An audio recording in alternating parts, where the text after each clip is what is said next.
Imagine losing nearly half of your investment in just 1 year. That's what happened to me when I fell into a dividend yield trap with TSLY. Sounds terrifying, right? The allure of TSLY's staggering 90% dividend yield was irresistible. It seemed like the perfect opportunity to rake in some serious cash. Yet, a year down the line, the reality couldn't have been more different. Instead of the anticipated profits, my return on investment plummeted to a negative 42%. Yes, you heard that right, negative 42%. It was a staggering blow, a wake-up call that investing isn't always about the highest yield. It's a complex world out there, full of intricate details and hidden pitfalls like the one I fell into with TSLY. This was a hard lesson learned, but don't worry, I'm here to help you avoid making the same mistake. So, what exactly is a dividend yield trap? It's a situation where a high dividend yield entices investors, but the reality is far from the promise. Picture this, a company with an incredibly high dividend yield. In theory, it sounds like a dream come true for income investors. But here's the twist. Not all that glitters is gold. This could be a dividend yield trap. In the world of investing, a dividend yield trap is essentially a false signal. It's when a company's dividend yield is high because the stock price has fallen dramatically. It's not that the company has suddenly become more generous. Instead, it's that the market has lost faith in the company's prospects, pushing the share price down and in turn, driving the yield up.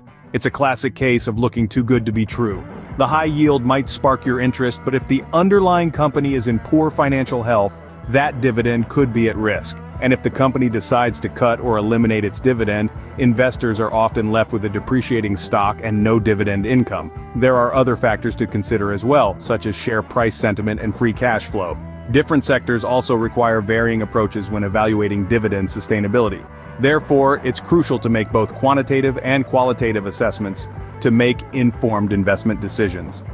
Remember, a high dividend yield is not always a good sign. It can be a trap. Now that you know what a dividend yield trap is, how can you avoid it? The key lies in thorough research and analysis. Let's start with assessing a company's financial health. Look beyond the high dividend yield. Examine their earnings, debt levels, and payout ratios. These indicators can provide insight into whether a company can sustain its dividend payments in the long run. Next, keep an eye on share price sentiment. If a company's share price is declining, it could be a red flag. Remember, a high dividend yield could simply be a result of a falling share price.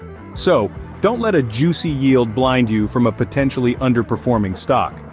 Then, there's the crucial step of analyzing free cash flow.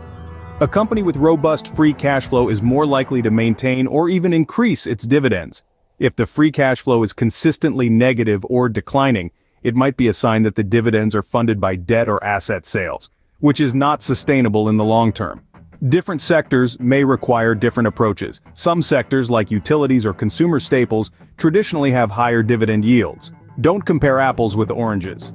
Understand the industry norms before making a judgment. Lastly, don't rely solely on quantitative metrics. Qualitative assessments are equally important. Look at the company's competitive position, management quality, and future growth prospects. By being vigilant and doing your research, you can avoid falling into the dividend yield trap. Remember, investing is not just about chasing high yields, but about understanding the full picture and making informed decisions. Investing is not just about making money, but also about protecting your money.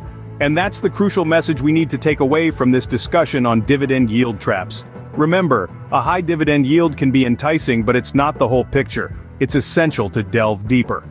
Assess the company's financial health, monitor share price sentiment, and analyze free cash flow. Different sectors require different approaches when evaluating dividend sustainability.